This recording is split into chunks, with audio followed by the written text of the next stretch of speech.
Hi everyone! Welcome back to my YouTube channel, and this is Lilian Nerbar channel. And for today's vlog guys, ito, pakita ko sa inyo ang pinamili ko ngayon, July 30, 2026. So ayan guys, mga chips, mga iba dyan. Tapos hindi na ako nagbili ng mga pork or chicken kasi may stock ako dito sa rep. So ayan lang ang mga pinamili ko guys sa araw na ito.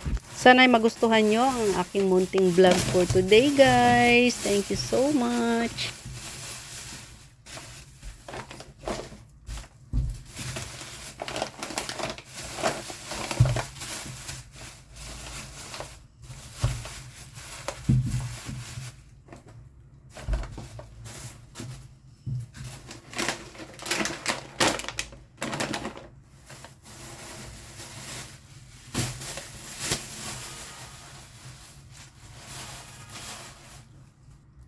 Hi guys, at ayan ang ating pinamili lahat guys. So ayan, may choice sam tayo.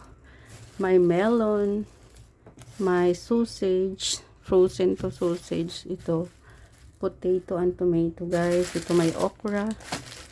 And of course, ito ang meatloaf. Ito naman ay ayan. Tapos ito chips, frites para sa mga bata ito. And ito guys, and syempre cherry. Ayan, bili ako ng cherry sa parking shop. Ito ay $40. So ayan lahat ng ating pinamili guys. Thank you so much for watching. Ayan.